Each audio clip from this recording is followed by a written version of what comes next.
are so excited today. We have some A-list celebrities in the house. You guys may already know and follow Mike and Bo. I don't even know your last name, but it's like Madonna. I don't think I even have to know your last name. So what is you guys' last name? Since I really don't even know. Bo Court. Mike Merrigan. Okay. Yeah. And how do you guys know Sean?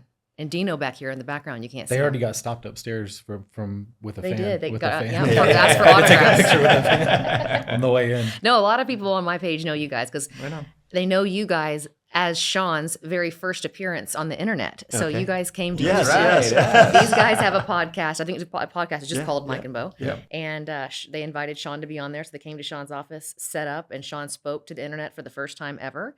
And here I am working for, 14 years I've been doing the internet. And I had not at that time ever had a reel go viral. And this motherfucker, his third Wham! one you guys post Right? gets like 3 million views It's across like all our platforms. second biggest one ever. So Yeah, it's no, crazy exactly. how It's so well weird, that- right? It was about Yeah. Christmas lights. Yeah, that's right. I think all three of us are bitter at the table about that. Yeah. I know, like you tried so hard, and how does this guy? Right. I was telling her it wasn't me. It was the Well, just hook credit and it the to editing. Me. No, and you the- credit it to me because I yeah. posted you, and all the ladies on my page are like, "So is Sean a stay-at-home dad? What does he do?" So as soon as Sean spoke to the world, they all wanted to hear what he had to say.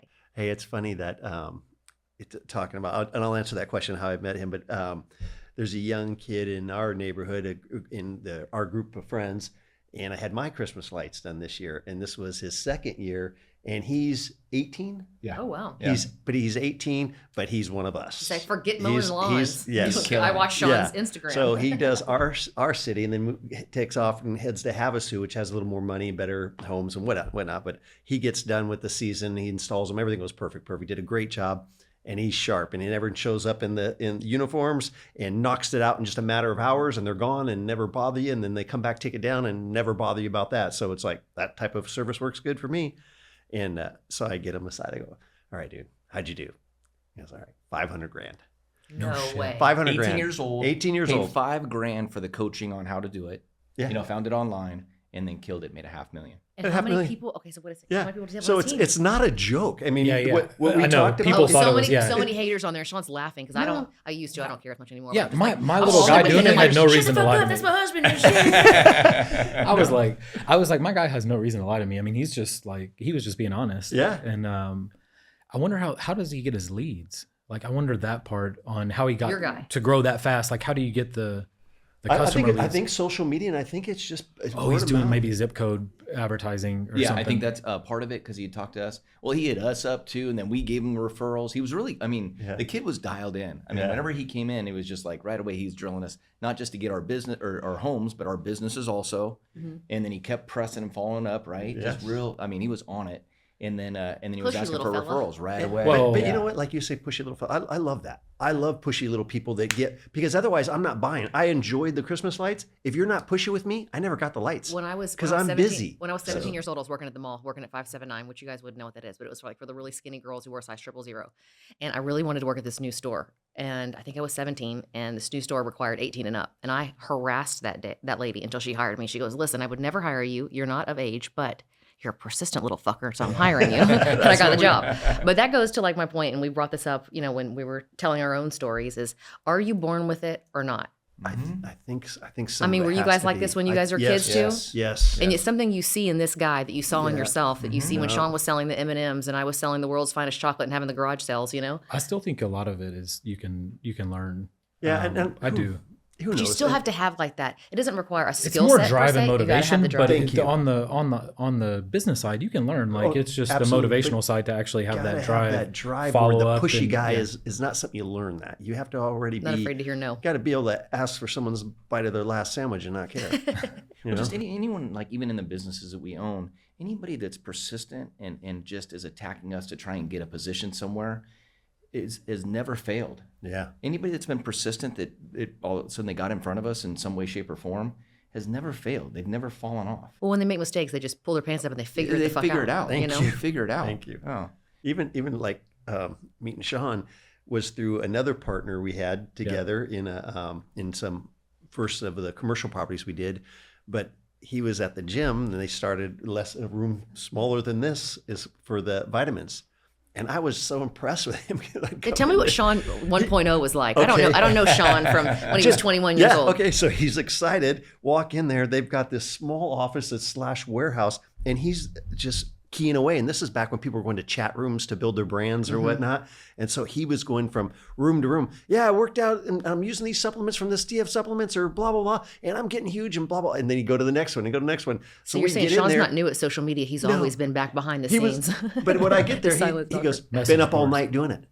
I go, what? Literally. His eyes are bleeding. He goes, yeah, been up all night. And I just remember that day. It's vividly just going, that guy's been there all night, just did it. They call them affiliates now, but that's technically what They it didn't was. have that back then. No, They it didn't have wasn't. But affiliate that's marketing. technically what I started doing. I couldn't do it all myself, and I had all these little guys that were kind Who's of my brand rep? affiliates, but they would post on all these message boards, indirectly. So will you just give them like codes? How did that work? Yeah, You just said, I hey, would actually listen, pay if you get some on of there and them. say some good shit about me, I'll pay you. No. I actually had some of them on payroll, and I would just send out really? checks, and it wasn't crazy money, but it was And this was in $300-400 the a month. back room of a gym. Yeah. This was just the office, right? And he just kept That's how we got a knocking lot of up traction walls. because it gave us a lot of credibility in the beginning. And a lot of these guys were respected on a lot of these little message boards, I guess. And it was just pre-social media. That was the social media of the early internet, was all the message boards and chat rooms. Yeah. That's where everybody, if they were interested in a certain topic, they Right. would go to that message board of that group or whatever and talk about it. It's like a Reddit, I guess, back then. Yep. So I'm calculating back. That was like 20 years ago. Yeah. Can you believe it's been 20 No, freaking it's years? crazy. Yeah, No, exactly. And I didn't meet you guys until more recently. I'd heard of you guys maybe about 10 years ago or so. Sean and I have been together for 16 years. So I'd heard of you guys through Dino. I always heard about Dino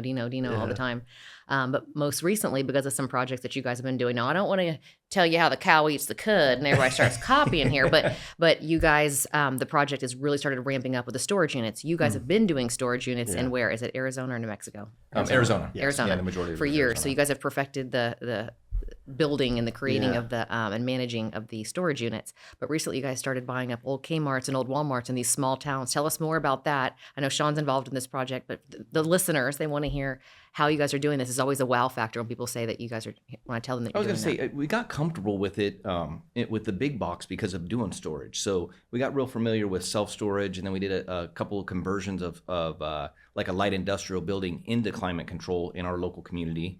We got comfortable, and the return was great on it. So then next thing you know, Dino started searching for Walmarts in Texas area, and we bought it in what part of Texas? We got the one that we own now together. Bay City? Bay City. Yeah, so Bay City. So Dino found that Walmart, and like Sean talks about, I want to say it was like $20 a square foot. I think it was less. You It can't might have even, been less. you can't even It build was for like that. $17 or $18. So by the time we built it out, and then it's leasing up, it's currently not capped out yet, but it's leasing up. Then all of a sudden we realize this is kind of a little honey hole, Right. Because Walmart, after a while they're going to buy or build a superstore. They're going to let that other store go, and that thing just sat there with the ACs running for how many years? 8-10 years. Yeah. We picked it up for a smoking deal. The build out was cheap. And Some of it's these too hard really- to find a single tenant that would actually pay Yes. the money to make it worth Yeah, it, right? absolutely. Everybody wants to just pay the And our thing is helping other people do that, because let's just say you find one in your neighborhood. It's not that hard to do that, to turn a building, rather even in empty steel buildings that are, 40,000 square feet that you don't have a need for, someone's not using. They're all over the country. So it doesn't have to be a Kmart or a Walmart or whatever the big box. It can be something that is just a steel building that's not being used. Because in these small towns with $10,000, Yeah. $20,000, they're You know, not as going to long fill as it with there's- anybody. Maybe a tractor supply. Yeah. So you guys divide it up, rent some of it, make the other storage And there's units, no and the structural numbers just steel work. involved, and a lot of times the AC is already there or whatnot. So it's not that big of a stretch to turn them into climate-controlled storage, and it works out well. The unique part about that first one that we picked up, or that Dino found and we picked up, was it had a tractor supply in it. So the thing with anything, Right next the to it, renovation is the bleed. You're going to acquire that property, and then you're going to have a bleed for a certain period of time for the build out cost and everything.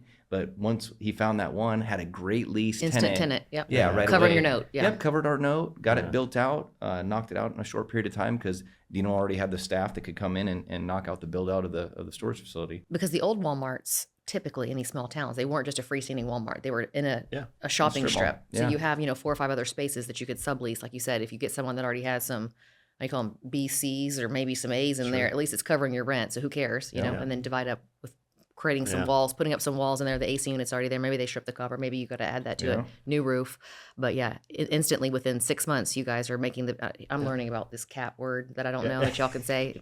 So a something cap. Yeah. You spend 2 million and it's worth 5 or 7 million, there you know, go. Right. Yeah. months later, which is such a great idea and something that a lot of people just kind of like looked over. And even the project that we bought with Sean, we partnered up with Sean in another project in Alabama. Yep. And we thought we were going to, at least my intentions were, we're going to turn that into self-storage. But we realized it was just an owner, I don't know if he's out of country or whatever, but he wasn't taking care of the plaza and was really hard to work with the tenants. So it went empty and became distressed.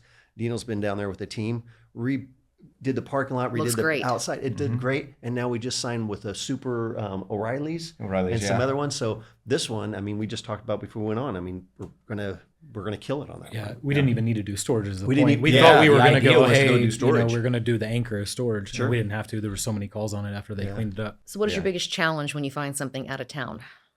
I already know what this Airports. challenge is. It's just, you got to be close. Contractors and The Contractors. contractors, getting it- finding contractors is Yeah. what I heard your big struggle You was. got to have boots on the ground. So someone on your team needs to be there. And when they're not, it doesn't go well. Yeah. And so that's why when we're coaching people, teaching them, showing them the way, especially starting out, you got to stay. Stay I in always the say, area. here's your house, draw a 10-mile circle around and learn that. If you like duplex because you're new, then learn what the rates are, learn what the vacancies are, learn the cost of them. And then plus they're going to know the good neighborhoods and the bad neighborhoods. That's If they my grew guess. up there, No, they're going to, exactly. it's a lot easier to know, I probably shouldn't buy in that area. absolutely. Yeah. Because you get in some other cities that you think, hey, this is a great spot. It's low dollar per square foot cost, but it's in a terrible neighborhood. And you can't tell by, you won't a know. lot of You may times, think no. you know, but you Yeah. won't know until you and get what there. you're really looking for and what I see, because you guys, what he's speaking to is they have a mentoring program where their followers, their viewers, their podcast listeners can, join in on monthly calls, weekly calls. I don't know how often you do them. Sean's been on there before and told me how amazing it was because someone can pitch you an idea and say, hey, this is what I found.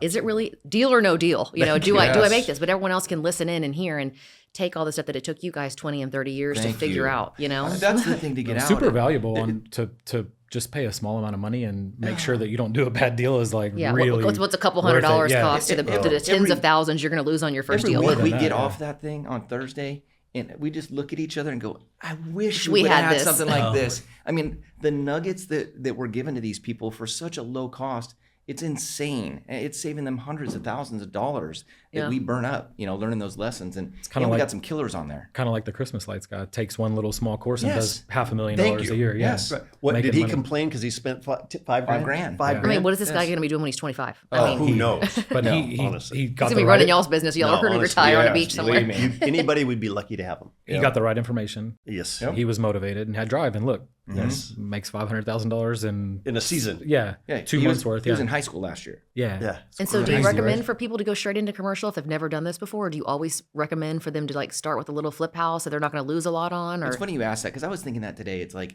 I see so many people out there on social media like flipping homes and coaching people up on how to flip homes and get started in residential. It's not that much harder to get into commercial, right, Sean? I mean, I just don't know how much money they require down for commercial. Is it kind of the No, same it's- thing? Like, it's- how do you? it's Someone's not- got to have a good 100,000 plus if they're going to invest in Honestly, even a on smaller the, building. you have less risk on a rental, even if, especially if it's a multi-tenant rental on a storage unit, because a house, I mean, they can, especially if it's their first one, they can overspend. They might budget it wrong. Well, there's They're- definitely not as much money in doing the I little got shitty we houses. got a great you know? story of two and brothers. it's the same that are- amount of work. They're up in that- Wisconsin, and we're coaching them. When we first started out, we just said, "Hey, we're just going to coach like 8 people for free." So we interviewed, had like 400 people apply, narrowed it down to 6 or 8 people, and we got 2 brothers that are up in Wisconsin or something like that.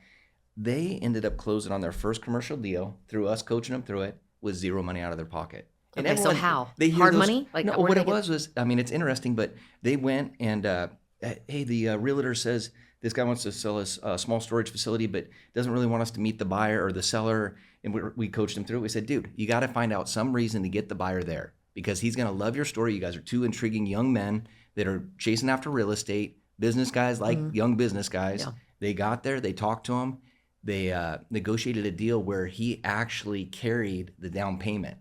So they were okay. going He to took a second position. second position behind Like the an local angel community investor bank. situation because he liked them. Yeah, he just liked them and loved Well, I their mean, story. didn't want to manage it anymore. Yeah, he didn't want which to manage happens it. a He lot was of times. tired of Yeah. it. He saw what they had done. They already had a small little, a couple of duplexes or whatnot, but they already had the money to actually put down. But they said, hey, you know what?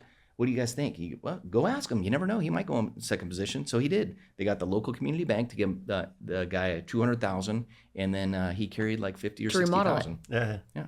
So I don't even know how you do that. I've never had to go get a bank loan for something like that. And that's something we've tried to ask people, and then they kind of glaze over it. How do you get a bank loan for something that you got a situation where somebody's putting the down payment? Okay. How do you get the bank to loan you money for a remodel? Does the building have to have a certain amount of equity built in? Does the price have to be right? How do you get that? That was probably a little bit more common. Like Dino and Mike back in the early 2000s were doing that. They would close on a deal and they'd walk away with a check for $80,000 to go To do the remodel remodel. something. That literally happened. That happened to me with this times. building. I got lucky. It was the first commercial building I ever bought was this one, and they gave me $80,000 to remodel. Of course, it cost $200 because I had no fucking idea what I was doing. Yeah. But they'd rolled it back into the loan. I didn't get a check out of it, but I didn't have to. It was an SBA loan. It was like She has an SBA loan with like like 2%. 2% for like 30 years or something. Oh my God. Really? It's like 20 yeah. years. 20 years. Yeah, Oh, is it that's 20? Yeah, awesome. 20 Yeah. years, 2%, 2.3 or whatever. I got Nope. super lucky on this building, One but I thing- don't really know how to tell people to do that. Can you do that? I mean, if you don't really have a ton of money and you just have equity and they will give you a loan for that? There's or- a lot of different ways actually to get a property with no money down. Well, technically no money out of pocket. Yeah, Mhm. technically. Yeah. But the thing is, like what you asked about what's better, residential or getting started. But if you're getting started, everyone's comfortable inside a home. They live in a home. Their uncle lives in a home. Everyone has a home. So it's a comfort level.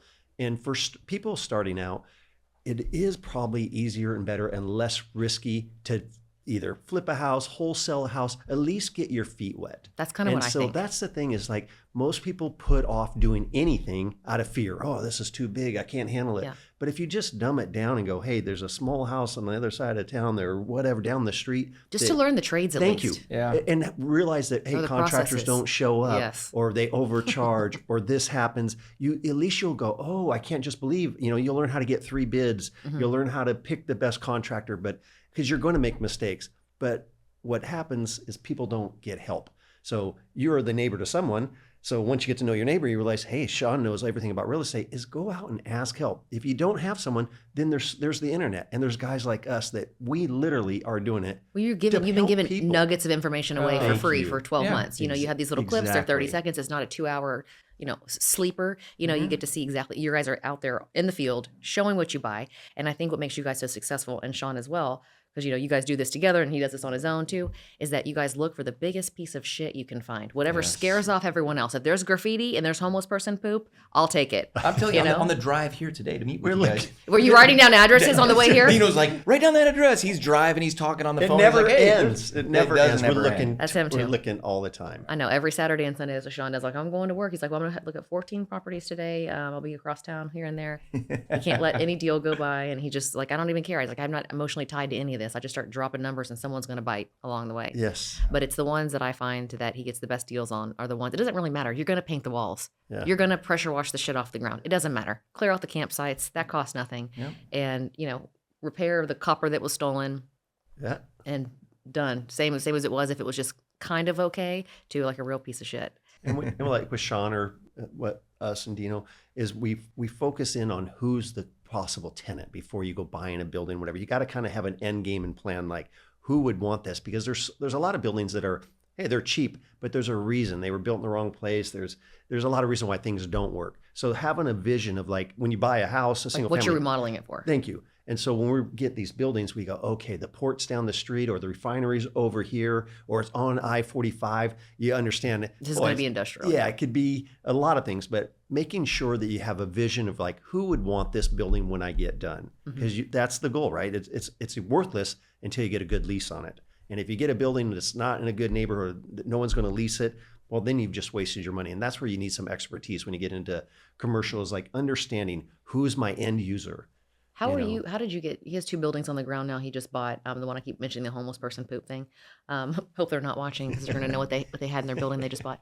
But how are you finding these people? Like, Those it almost were seems like you have these deals closed before you even finish the remodel. Oh no, we found those tenants through brokers. So the broker already had some okay. people that were interested. I used the same broker that I bought the building from, and usually that's how I get a good deal on the building, because I'm like, hey, I'll use you to lease it up. Yes. And so he's pushing for my offer over other people's offers. So that commercial agent has other people looking for stuff. He already He had sold it calls to on the you. building, but it was so distressed that They don't have the vision or the ability. the lady from Florida, her husband built it 25 years ago. And she's like, hey, I don't have the money to fix it. And she's in Florida. It was like, and the realtor's like, hey, I can lease this building. You just got to put a little bit of money into it. And she's like, I don't have the money. I don't live there. And so as soon as I bought it and started cleaning up, he calls everybody back. Oh, okay. So we already had 2 people negotiating, like as we're finishing it up. Sure. I was wondering how you're getting these people. So so I'm saying, someone who takes this big risk, they skip the residential side, they go straight to commercial. They think, oh, I'm going to build it and they will come, and then nobody comes. Like, they need to be building relationships with the brokers, telling other agents. Absolutely. People they already have a pocketbook full of people that are looking for stuff. And You have honestly, this your vision. like whenever you think commercial, everyone thinks really big. But I mean, like even in self-storage, we bought our first storage facility for $85,000. I mean, Yeah, today there's it's some smaller units. I saw the Yes. ones you guys bought in Lake City. I was like, ooh, that's a bad one. That's a really Oh, no, in Lamarck. that was a bad idea. I was like, that's the oof. Well, Sean had And then I saw ties your- to that because he was in the neighborhood when he was a kid, so he had emotional ties to it. So we had to buy that one. I was like, that one looks rough. That's a bad And we idea. owned the building behind it for many, many years. But now that thing is worth about 7 times what you guys paid for it. They always just go up in value, and it's strange. Storage will rent. It'll rent. The better thing about commercial, it's based on revenue. And so if you can increase the revenue of that building, you increase the property value. Mm-hmm. And they're also easy to sell. It's like apartments. Yes. Like you can always find a buyer for a storage facility. And from watching you guys, y'all aren't just looking for abandoned buildings and polishing turds. Y'all are knocking on doors with people who already own these buildings, saying this guy's getting old. He might want to retire. Maybe Absolutely. grandpa just died, and you just keep hounding these people until they're ready. Yep. So how many of your deals have you gotten from pre-leased storage units that were already ready to go? And what does the price have to look like for you to buy something that's done? We're always circling back, like what you said there, is knocking on doors. It doesn't have to be a distressed property for us to want to buy it, but we have to see an edge. You don't want to buy anything at retail when it comes to real estate. You don't pay full price for anything. You're just like Sean. Exactly. So there has to be, what can we bring to the table for a guy wanting to retire? Hey, we can do a quick close. We can make it all cash. We can owner finance, so you don't have to give the money to the government. So we just make it super easy for them. But at the end of the day, people are buying and selling from people. So our thing is like, we'll meet someone and Bo's really good if they're talking sports or whatever it is. You just build that relationship. But a lot of times when we meet these people, they're not quite ready, or they haven't thought about selling. So then, But when they have a really shitty day and all their employees quit, they're going to call you. Yes, but exactly. Here's my card. What Put happens it on your is fridge. everybody's life changes. Yeah. Whether it's death, sickness, something's coming that's going to change your life. So when they say no, as they get older, you kind of know their life is going to be changing. So we just keep in contact. I was just about to say. And be patient and be extremely kind. That's how I got this building next door, the one you guys just walked into. Yeah, I was just The guy telling would the go out story. there and smoke cigars and with his little pistol. He was 157 years Yeah. old. And I'm like, when are you going to retire? He's like, I ain't never retire, you little bitch. Get out of here. I paid $100,000 for this building back in 1962. And I'm like, one day you're going to die, motherfucker. I'm going to get it. and I just waited and I waited. And then finally I heard he got dementia. His wife was sick. They moved into a home, and, he had just kept his law firm open for just way too long. He was upside down on everything. And now his 3 kids were having to pay to keep it open. They were like, Dad, you got to move out. And he was fighting tooth and nail. And they put him in a home, and they were like, okay, we'll sell it to you for $1.5 million. I go, well, that's funny because I've waited 5 years for this thing. And unfortunately, I'm not paying $1.5 million. It's not worth that. And they go, we listed it for $1.5 million years ago. We had some interest. I'm like, well, good luck, because nothing has left this building since 1970.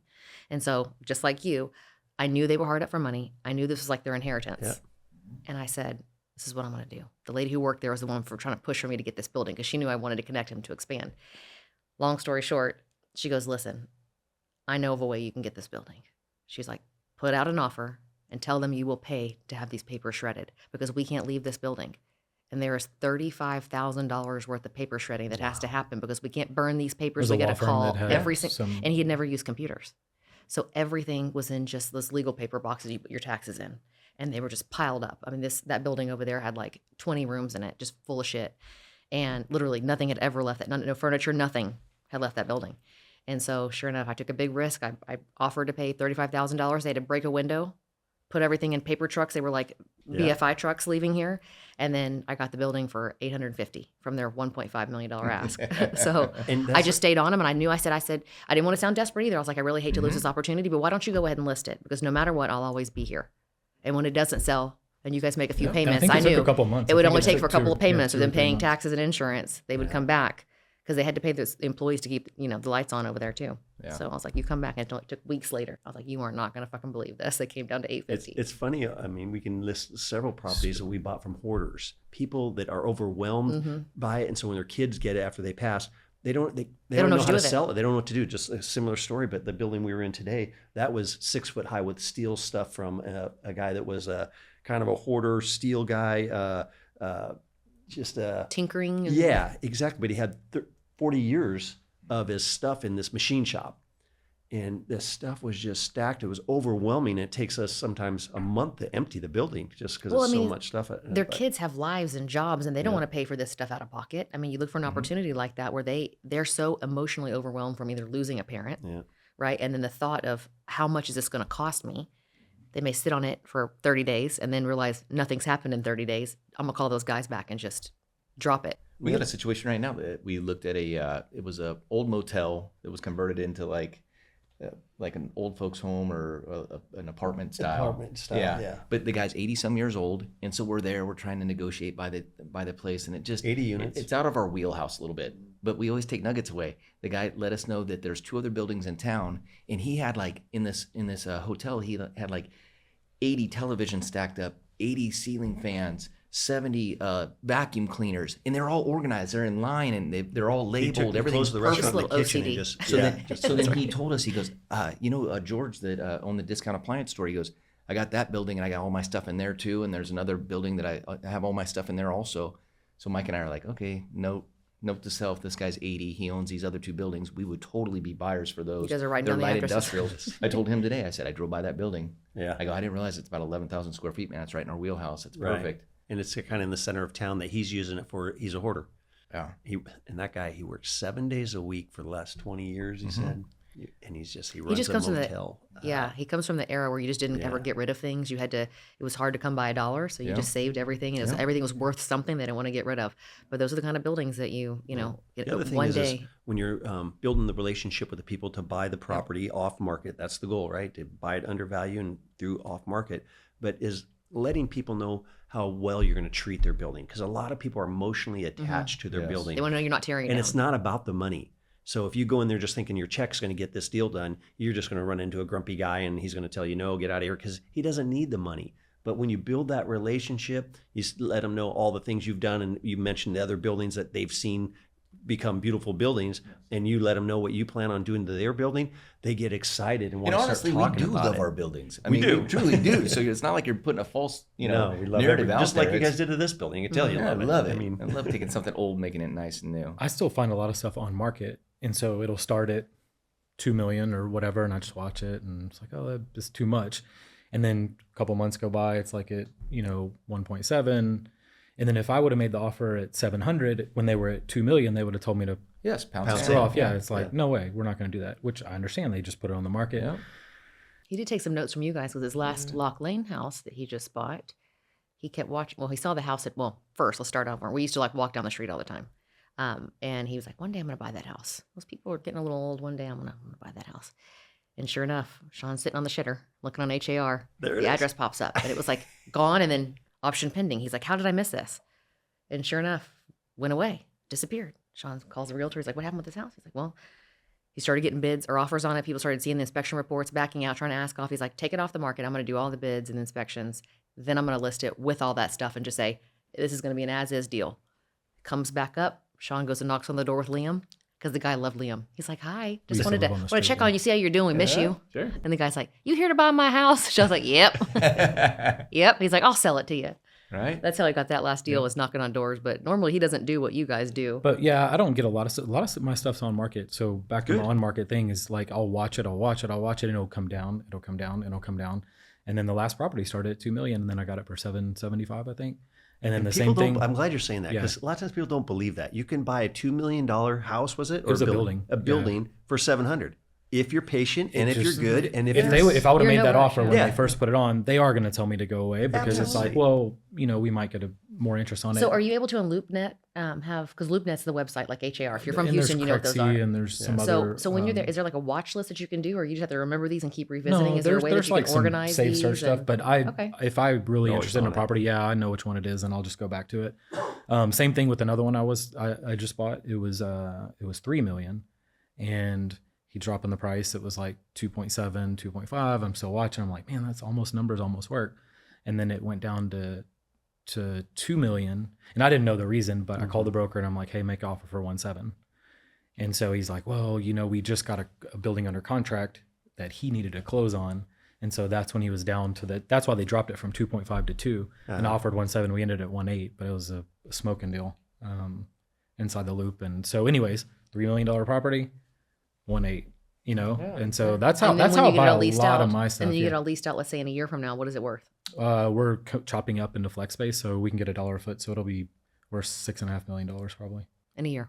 Yeah. So what do you recommend to buy things at retail value? Is like your rule of thumb is, between 50 and 60%, is like 70% your max? Do you ever get emotionally tied to something where you want it and you pay up to 70% value for That's it? where our partnership won't allow it, man. We press on We're each hard other. on each Who? other. Who though? All three of us. All three of us. Even I mean, with Mike Sean, and everything we do, Yeah. I mean, you got to be buying it right. Who's You the can one only- that's most emotional about it? I want to know. Who Who's looking at emotionally me? tied? Nobody's Why are you looking at me right away? He's like, come He's on, got dude. more I feelings than me. act like I'm emotional. That's my play. I get emotional. But you got to be disciplined. You got to be disciplined. Who's we the all- toughest? As Dino's over here doing this, he's Yeah, off yeah, camera yeah, right now. yeah. Who's the toughest? We all Who's have the our biggest niche. brawls? Mike. You are? No, Dino's a caveman running with a heavy club every day. Yeah. Mike tries to play that role, but then Dino Gets me in a comes with headlock. strong arms in. Who's the older brother? Who's the older one? I'm glad you're asking that. He is. Everybody's logical, and so you get on the phone, Thank you. and one person will go, "Hey, you really think maybe we should look at this?" And so everybody thinks about it, but everyone's logical, and nobody it all ends up Has there working ever out. been a property though that one person just really felt really passionate about and one person didn't, and y'all are like, motherfucker, this is what I want? He's over there pointing at Dino. Dino's passionate. We got emotional on a three package storage complex. It's still playing out right now back home, and it's in our neighborhood. The price is definitely too much. We're going back and forth. The guy, we call it parking money. When you build something because you have so much money and you just want to, it doesn't have to pencil. Yeah, so he built them so nice for the customer that It's like the most cost restaurants of going up in building Houston. We're like, there's no doesn't way they're pencil. making money. Right. Yeah. Right. No, So he exactly. does not make money, but now his life changed because we've been working for 4 years. Okay. They're beautiful. They're perfect. We wouldn't do anything different. I mean, they're just perfect. But his life has changed. So there was a death in the family. And we want it so bad. We got so emotional that we sent it off to a company that actually bought one of our storage complexes. And they're a bigger unit, but we just wanted someone else to look at it. So we called them up after they'd already bought one of our storage complexes. This is just last week. Yeah. And we go talk to the CEO and go, would you mind having your team look at this package we're ready to buy? They could have come in and steal it from us. Yeah. So we offered to partner with them, but just take a look at it. And sure enough, they took a look at it. 48 hours, they came back and just reassured us this is not a good deal. Yep. But we were looking too at it. emotional. But we were Or I looking at was, it for sure. Because it looked good. That's what you It can't get looked emotional about. beautiful. And this is the problem that people run into is they get emotionally tied to something because of the way it looks, right? Yes. But you can't because you can copy that and you can do that. Well, you get so much time in the deal. Like a lot of people, it takes 90 days, 120 days. Yeah. Shit plays out. So all of a sudden, you start making all the plans. You put the budgets together. You put all these things together. hard to turn around after That's that. where the emotional tie gets put in, more so than the actual purchase price, right? At the I don't know beginning. much about this one, but I can tell you it's because it's in their neighborhood and they own all the storage units in their town almost. Yeah, it's And like so the they game, it's try it's the and game of market. Monopoly. You They want to would own never, all you would that never shit. be bidding on Amen. it in We would not even Oklahoma consider or it. something. But we were Yeah. putting too much value on that. Yeah, The guy and so wanted they're 11 million. We got him down to 11 million on This is something. for three of them. And then we analyzed it down to like 9, and the guys that we had analyze it came in like 250,000 different than where we were at. So we weren't that far off. We actually get really creative. We tried to do a lease back for like 3 years. The one value add that we could do is he was bringing in like 50,000 a month on one of the units. We knew that we could get it to about 65,000. So we were trying to negotiate a lease, and we said, hey, we'll give you 50 grand a month. You get in the motorhome, you and your wife go travel, go see those grandkids. And in 3 years, we're going to buy it for 7.2, the two of the facilities. And he was kind of enticed by it because he's like, well, you're going to give me 50 grand, exactly what I'm making today. And we told him we can do some value add to it. But we knew that we could probably make $15,000 to $16,000 a month more than what he was getting. And then we negotiated a price over a 3-year period that we were going to come back in and buy it from him.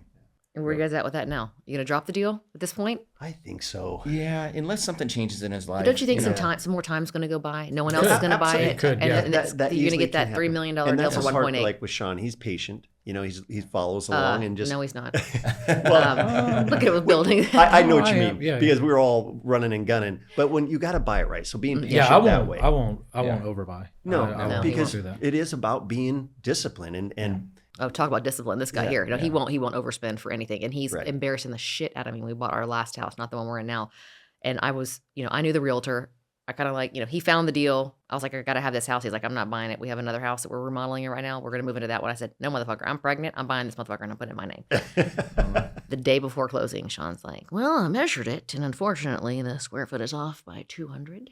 So I'm going to take $50,000 off that house. And I'm like, fucking mortified. Because Sean cannot in his soul. They were advertising. He cannot in his soul pay full price That's for not anything. true. They were advertising because when you have to resell it, you're selling it price per This is square his foot. last card he pulls always. They were advertising it for $31.50 or whatever the square footage was, and we measured and it wasn't. And so when we resold it, we would have to. We now know that. So what Sean's we have saying to disclose that, so we have to pay less for it. is your best point for negotiation is to measure the property. You hear this? Write this down. Take note because it is always I know off. you're going to tell this other one. The one I have, the one I have under contract right now. Okay. I haven't gone back to anybody. This won't air until then, but I have it under contract for 1.8, and it's 41,600 square feet.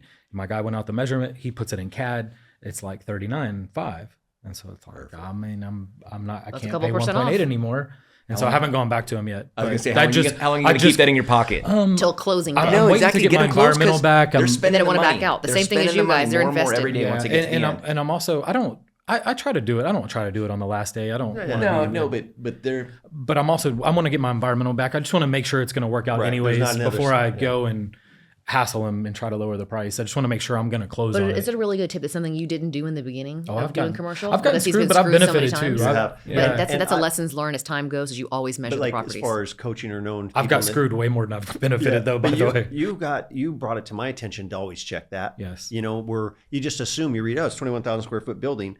Well, you assume it's 21,000, but it doesn't have to be. It could be 23. It could be 19. It could be whatever. Well, that's so good. it That's a is good thing about having check. partners. My is that guy, you guys can run I these need things it past each anyways other. to do my project because he goes and measures it, puts it in CAD. My designer can then move walls, What do does that whatever. cost? Like 300? Well, I think he's more amount. The But you're commercial charging one like- was 42,000 square feet, so it was a couple $1,000s. But if I just do a houses is house, small. it's like $250, and he puts it in CAD where the designer has everything, and they can just do their design. So I need it anyways, and so I'm like, I'm gonna do it while it's under option, and so it saved me a ton of money. And then also, me getting caught when I resell it, not caught, but not knowing, and they go, oh, we can't pay you this. It's not going to appraise, especially in the house world.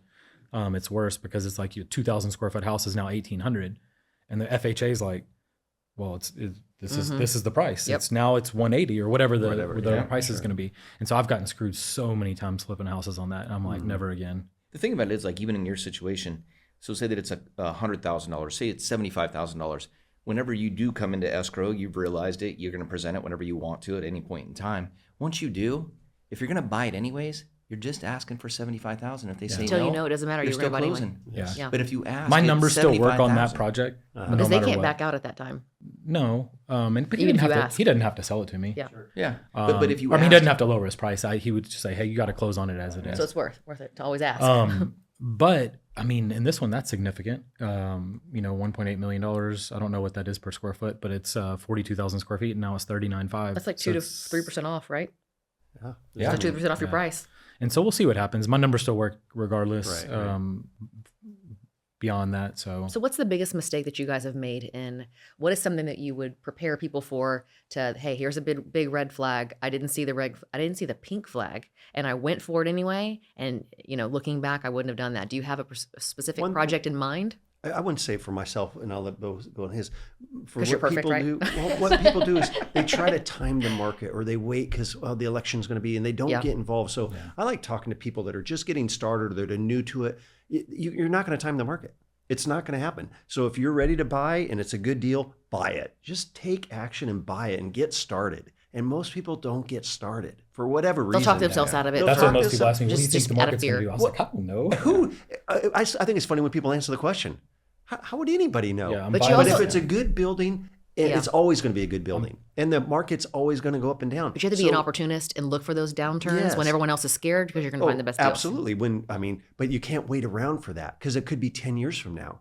And But now if your life changed, and you don't have all the benefits of the rent and the depreciation and then paying down your debt. Even if you accidentally overpaid, it's better just to get started. So the biggest mistake I think people make in general is not just doing it, getting your feet wet, jump in. Talking about it too much. Well, I think talking the big thing about is it. the misconception is that you need to either have the money And a lot of times it's the money, but you're not educated. So even if you did have the money, what are you doing? Honestly, if they had too much money to spend, they'd probably lose it. They'd The make worst worse mistakes. mistakes. Like your friend with the $11 million storage unit. Yeah, no, It's like, the I truth. just want to build it, and I'm going to overpay. This is how I want it to be. No, exactly. Somebody For with an no ego money's thing. like No, it's an ego trying thing. to make sure pinching every little penny, making sure everything's going to work, and usually that ends up So working. you out. recommend for somebody just to get a mentor, join Thank something you. like you guys at a Get a- club, get a mentor, learn yes. and listen to other people Listen. while you're on these group Zoom calls, I'm Yeah. going to call them, with Get 100 people involved. on there, and Yeah. listen. Because Listen the to deals majority other of people people are that making. aren't doing it aren't going to do it. Yeah. Or if they're not doing something, like Mike will say that a lot of times. Like a lot of people come into our office and just local community. We've been there for 40 years, so we know a lot of people within our community. They'll come in and go, "Hey, I got an idea. I want it." You don't understand. The idea is not the thing. It's execution. It's the execution. It's the people. It's not the widget. It's the people behind the widget. If you don't already kind of have a side hustle, I don't care if you're 10 years old, 11, or you're 25 or 40 years old coming in and you want to talk to us.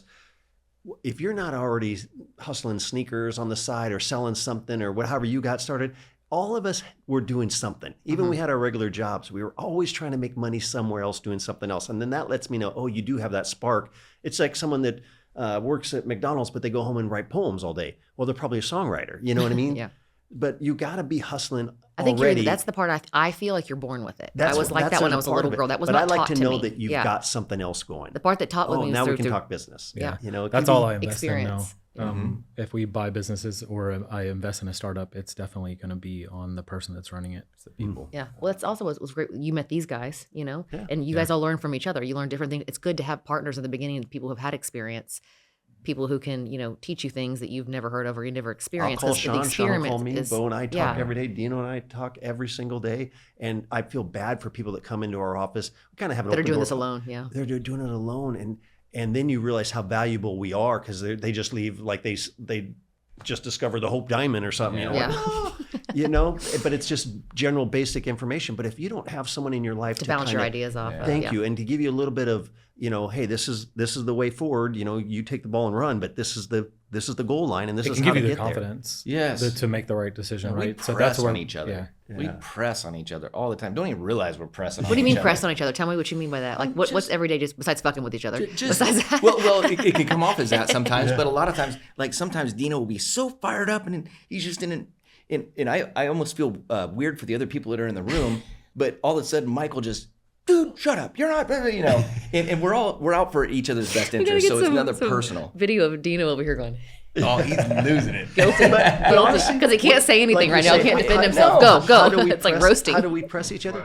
We press, even like press on each other. We do it with what we eat, Yes. how we exercise. No. I mean, he don't give me a break on. So we're just, being successful in business also means taking care of yourself. You've got to be taking care of yourself. I saw your Shipley's thing this morning. I was dying laughing. I actually said that in the last meeting because I asked the last guy. We did 2 podcasts today. So the guy we did earlier this morning, I was like, "Do you feel like a part of your success is what you eat, your exercise? Do you feel like it's all a part of the pie pieces that make?" And he's like, "Yeah, absolutely. You are what you eat, kind of thing." And I was like, "Well, I was watching on Mike and Bo's channel today. The whole office is eating Shipley's. If I had that shit all day, I would literally be asleep at my desk by 1 o'clock." Right? No, I can't. I like to look at it. Smells good, and then I just go. I got to peel myself. I know. I away. saw your tuna salad. I feel like I'm stalking you guys. I feel like one of my followers. Like, so tell me about Sean's cold plunge. We do hold each other accountable though. Like Mike is just, he's super disciplined like Sean is in that way. And I played college sports and tried to always stay in shape. Not to the level that this dude is. The 80-20 rule. But because of, yes, exactly. No, like even Sean's talked about you. You're like, dude, come on, you want to have an ice cream once in a while? Because I'm that way. But honestly, I'm probably in the best shape of my life. And not just because of my discipline, but I'm sitting watching him. Yesterday, I'm watching him eat lunch. I'm like, dude, I got the grilled fish tacos. I'm killing it. I look over at him. He has that salad. Chicken. He's got chicken and Tuna broccoli. salad. Yeah, he's got the tuna salad. I'm like, damn. I know when everything you're doing good, they're always doing better. And Sean's like, that sauce you're eating on there is shitty. It's bad for you. But we do it in business, we do it in health, we do it in just being a good person, man. It's just it's all tied together. When you think it's not, nobody, I'll speak and say it, nobody wants to be in business partners with someone that's not taking care of themselves, was hung over at the meeting or anything like that. You've got to be running Absolutely. straight. You got to be running You gotta hard. be You gotta like-minded people. They gotta be on the Yes. same page as you. And And it's then so we're- important to have the right partner because he's been Yes. in partnerships. We won't say with who, Yeah. with people that weren't on the same mindset. You know, you gotta have, if these guys are risky that you're working with, all of you guys got to be that way. You Thank can't you. have somebody who's scared, you know, scaredy pants, and then have somebody who's like balls to the wall. You know, you got to be on the same page as those people and make a Yes. partnership work and be able to communicate with each other. We And turn out, honestly, we don't talk about it ever. I mean, until a setting like this, but we turn out the best of one another. Me, Mike, and Dino, 100%, we turn out the best of one another because we hold each other accountable just in anything. And the other thing is we're very self-aware because of holding each other accountable.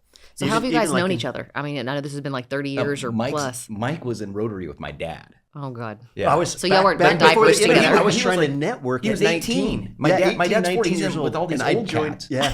And I felt like I can see talk that. You're about hanging not about the feeling like you peepholes. belong. I'm at a Rotary Club because I want to meet some, lawyers, doctors, people, business people. But when you just graduate from high school, I didn't go to college. I go, all right, I guess a Rotary Club. Yeah. So I did that. And you realize I'm not fitting in. But you know what? We still do business with those gentlemen today. Yes. Yesterday. Oh, really? Yes. The people I met in Rotary when I was 19 years old, one of the youngest Rotary members at the time, I am still doing business with those people. So is that how you met him? Because your dads or grandpas Yeah, were their in younger Rotary? brother, Joey, is 1 year older than me. Okay, got it. And so Mike and I are 6 or 7 years apart.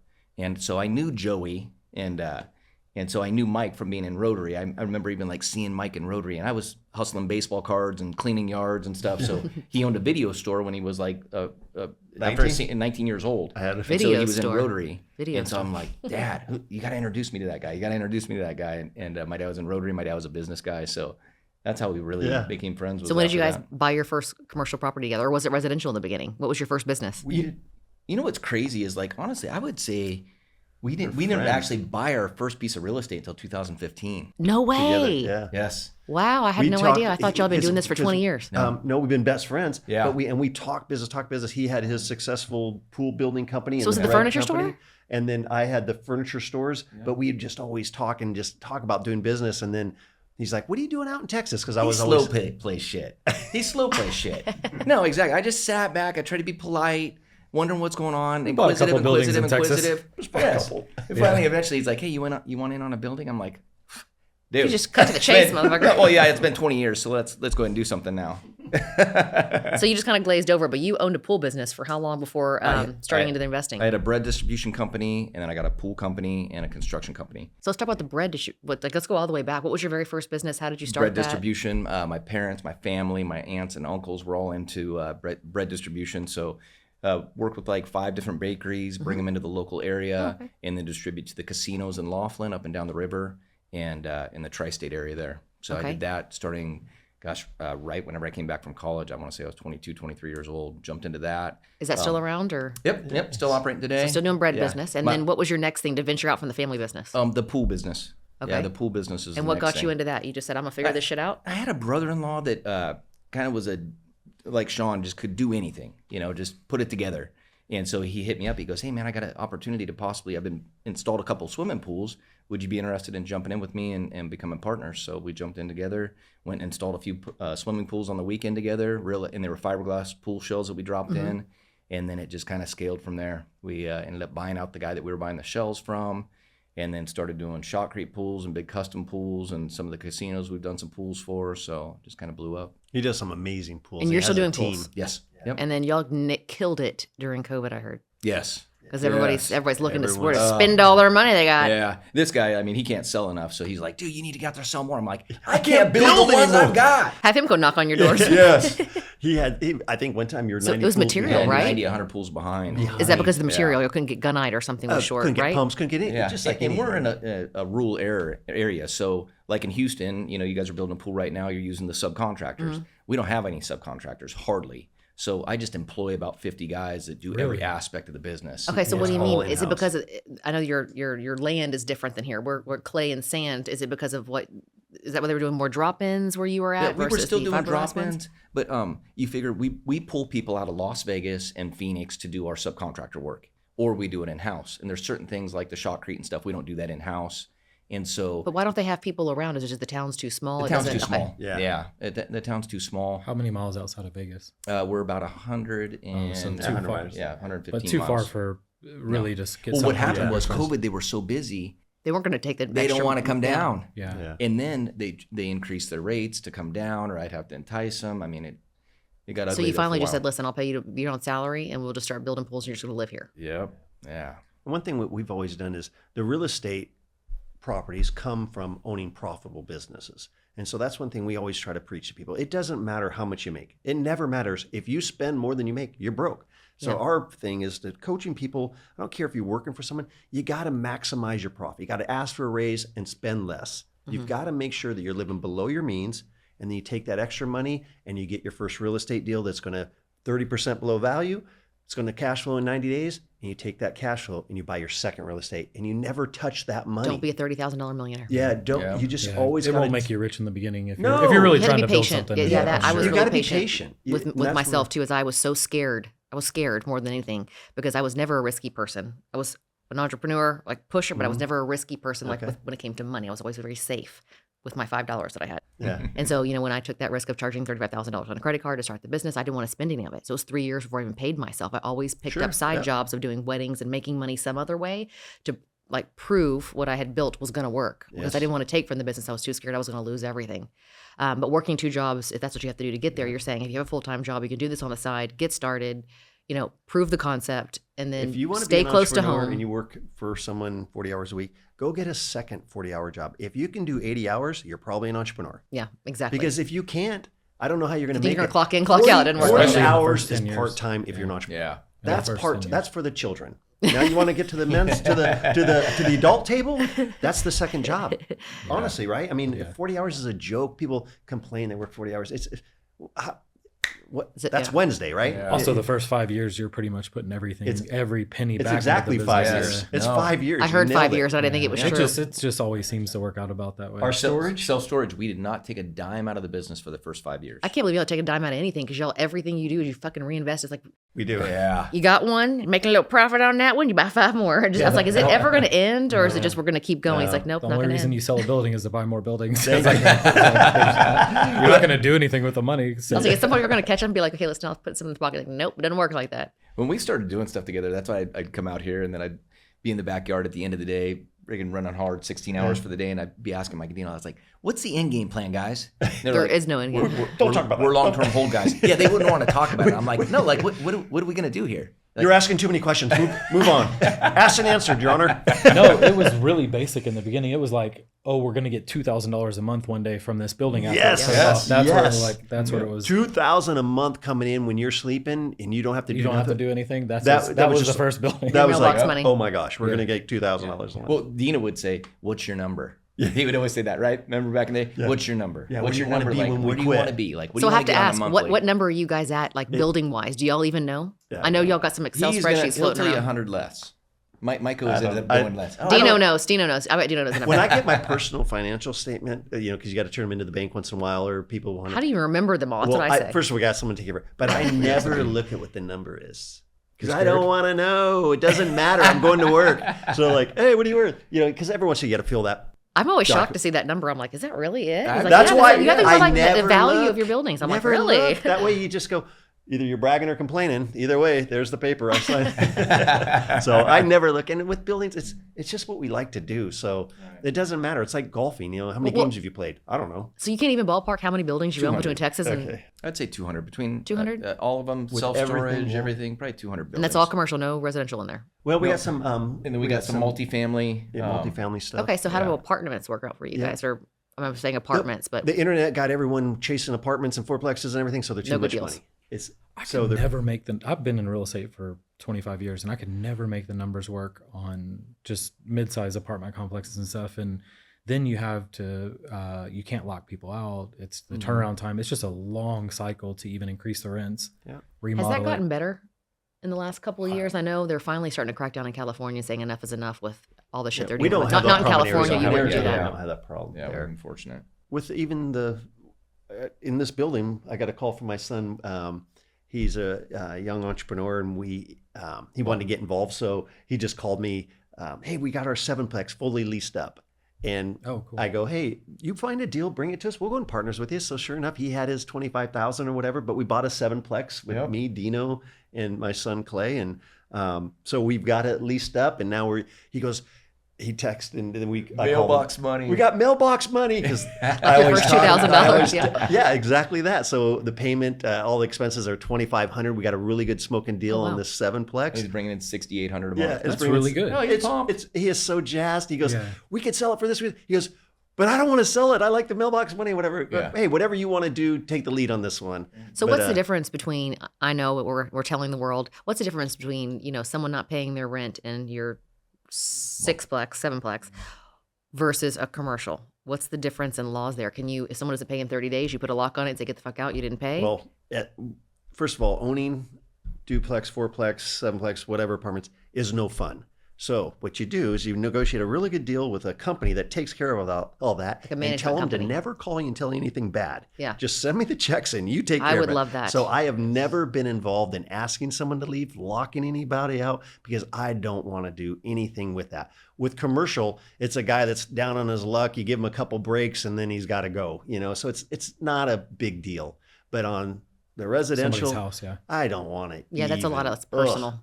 Like you kick them out on the street, it's hard. So That's where the emotion gets in there. We buy it. It's white fluffy clouds, and I try to never go to those properties again. But Sean, it's like 30 days. Like you could lock them out, so you're not stuck with someone like squatting in your property. It's kind of a risk commercial you is take different, with residential.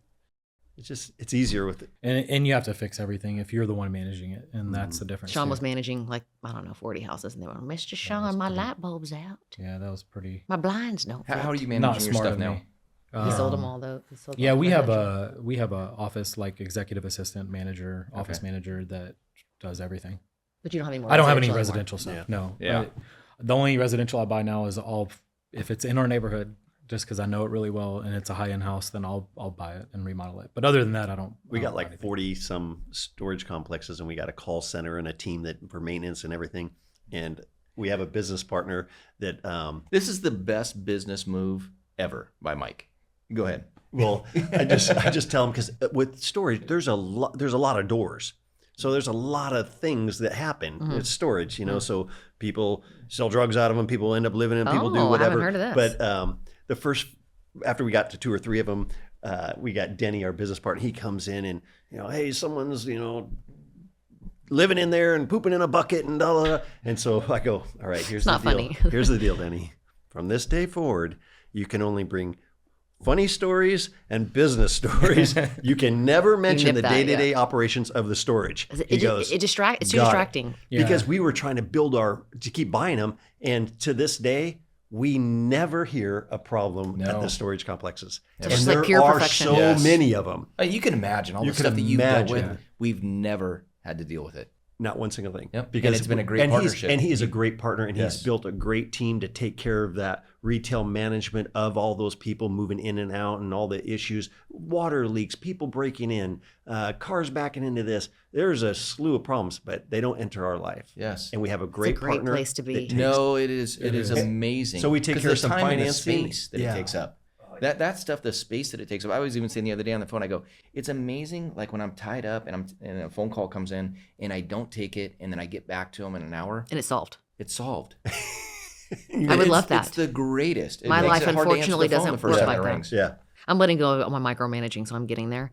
But they all know, like, none of my employees are allowed to call me directly. They all have to go directly to their manager, and that's not how it was in the beginning. And it's just like you're a moving target, and there's so many things coming at you in a day, and you can't focus and you can't grow. If you want to scale, If you But want there to has to scale, be. take that So approach. if you have, I agree with that. But there also is like a point. Like, when do you start? Like, you don't do a property manager or whatever you guys call her Yeah. in the first 1 or 2. You No. kind of juggle them yourself for a little while. Yes, yes. Then when you start getting bigger and busier, then you do it. Because Sean made the mistake to do it too You also early. need enough cash flow too, Yes. to actually pay for it. But Because in the the- beginning, the person that back you to had our was writing 5-year checks. thing, you're probably going to be doing a lot of stuff no, yourself exactly. when you're starting out. You're going to Plus get you your gotta- hands yeah. dirty. You got to. Because the lady that he had was just writing checks. Oh, you said this was broken. Sure, just write a check. Yeah. And then it was like he was losing money every Yeah, month yeah, because she yeah. wasn't It was really the first looking at apartment anything. complex we bought. You remember whenever we hired a property manager and they were just like paying whatever, and so we had a bad experience with it. And that- not and that that's- that's the case all the time, No, but there's exactly. a bunch of bad ones. Oh, exactly right. But when you find a good one, and we had to go through a couple for our management, and not everyone can work with everyone, because I let this person know. I go, got rid of the last one because they emailed us to death and phone called us to death. Our team Can't, for decisions. I'm just like hearing all this going on. I go, Yeah. here's the deal. You just need to handle. I go, are you an honest person? Yes, I am. Do you have an honest company? Yes, I do.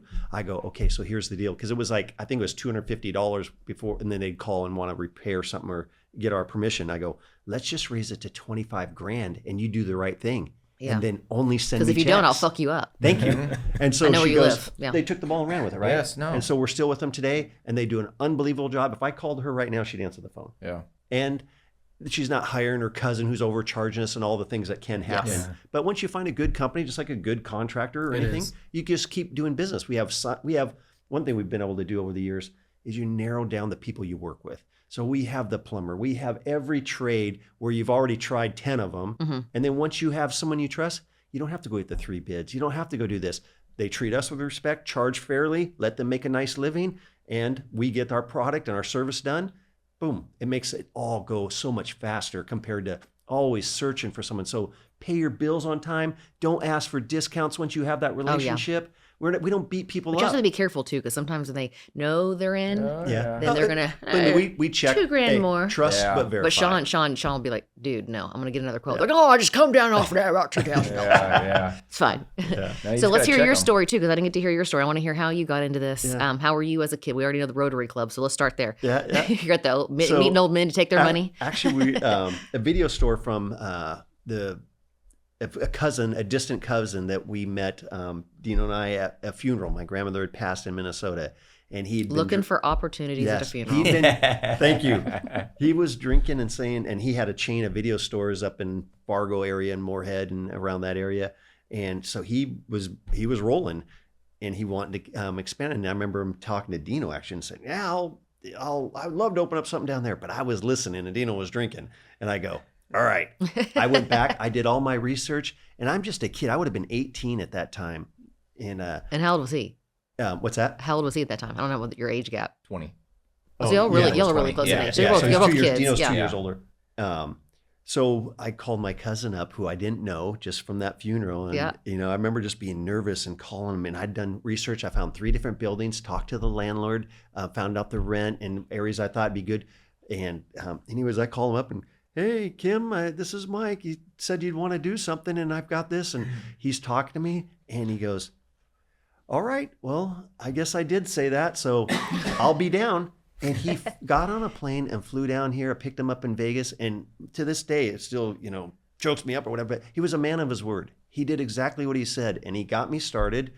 I only owned 25% at the time, borrowed the money from my parents with interest. And So you found the properties. He was like your Yeah. investor to Yeah. come down. And He's like, just- fine, I'm going to just and help so you out and he get you showed me started. how to do it.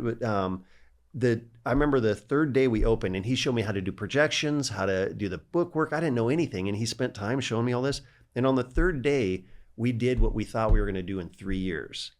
And so it was just like money coming in, but then he left town, and some of the things he didn't teach me, and that's why you need coach and stuff. Yeah. I didn't know about 941 taxes. I didn't know about state sales tax. I didn't know about any type of tax or anything. All I knew is the electric bill. When you didn't pay it, they got Well, how shut did off. you learn? I mean, were you still referring back to him? Or, I No. mean, there was no internet. IRS there taught wasn't. When I had to start signing for my mail, and then I opened it because money was flowing. It was so busy every Yeah. day. And then I opened it up, and it was, oh my God, you're signing for your mail now. So I got a bookkeeper. But the long story short, and this is true, my first year in business made more money than I could imagine. And it took me 3 years on penalties and interest to get caught up. So 4 years in, I'm at 0. And this is what we talk about in every one of the I was- podcasts, is I was especially people in real 0. estate. They robbing Peter to pay Paul, and the money's coming in so quick, but you're not really following your books. So Right. at what point do you hire a bookkeeper? Day one. Yes. Yes. You hire honestly, somebody in a if good if you CPA can't in the very, afford- very If you're beginning. opening a real business, it's not a side hustle. If you can't afford the bookkeeper, don't get involved because it'll Yeah. cost you so much money. Or when the And- side hustle turns into more than one thing at a time. Yeah. It's just too hard to keep up with what you're tracking your expenses. And the guy that we just interviewed earlier today was like, I didn't even know what QuickBooks was until like year 3 or 4. And then I just got on there and learned everything about it. But that's not where his time was best spent doing that. You hire somebody to do the things that you're not good Yes. at, Even that they've with- already oh, perfected. How many Yes. years did You finish the old with your school pool way business, of doing same it. thing? You I did finish this. your work and go home and do your books, right? Yep. I mean, No, did my own books at home. I hate you think, accounting oh, so much. I know. I hate Oh my it God, so I do. I much. still I do sweat whenever I too. have to have a meeting about like P&L. I'm like, I just want to figure out how to make money. I don't want any part I of remember it. back in the day, though, it was like, okay, well, maybe I'll take a college course on how they to didn't do have this. Quick. I mean, they probably had QuickBooks, but nobody Yeah, really but used it. Yeah. Oh, it was a nightmare. And then you just realize, hire your way out of it. Yeah. yes. Hire your way out of it. And I learned that back from away. Sean. He's like, why are you cleaning the house on your day off? Which I only did that for like 5 minutes, by the way. He's like, your time has more value. You can be out there doing weddings and working on Saturdays. Hire somebody for $100 to clean your house. Yep. And I was like, well, that just sounds like a real fucking snobby thing to say. But it's true. Anything like- else that you can hire out, if you're making enough money Cost to you pay 100, somebody else. you're going to to- make 300. I'm like, I know. I don't understand. Yeah. And you don't have to clean the house. So now I've gotten really good about letting go. It's not going to be done the same way I would do it, but there's probably someone else who's going to do it better anyway. So just give them a chance. They'll fuck up, fall on their face, but they'll figure it out. And at the end of the day, that's the only way you're going to scale. Is if No, you exactly. You got to And have then that tolerance. My next business was my wash machine had broke down. I mean, the video Okay, so store let's back it closed at up. So midnight. how many? Let's back it up because you almost skipped Yeah, across yeah. my story. So you're 19 years old at the Rotary Club. Go to the funeral. You uncle, Yep, cousin, whoever cousin, yeah. comes down. You buy your first 3 buildings.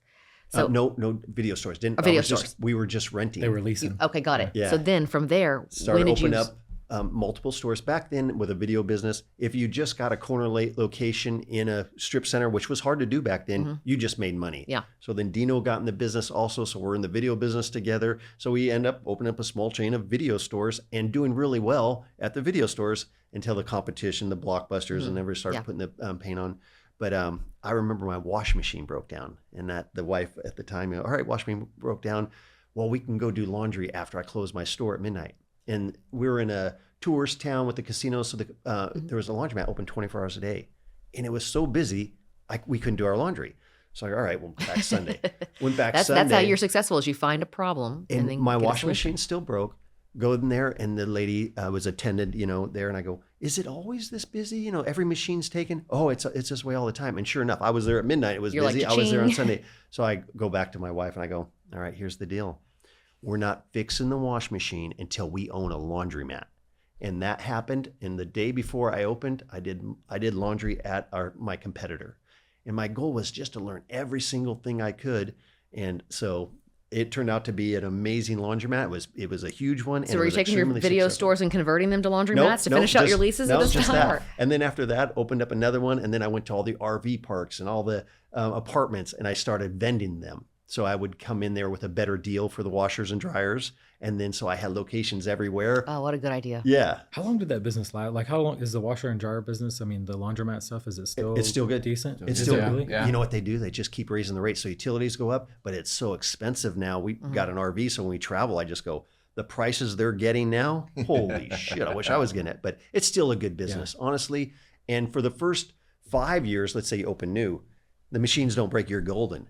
But the next 5 years, you're doing some repairs, and you're doing now it's a business, Yeah. So and now honestly, after a certain period of time, I get bored. So we sold those off, did really well on them, and then we realized after the video business, Dino and I go, the only person happy every time we leave is the landlord with a new lease, and someone else goes, step right up with your new idea, sign here. Yeah.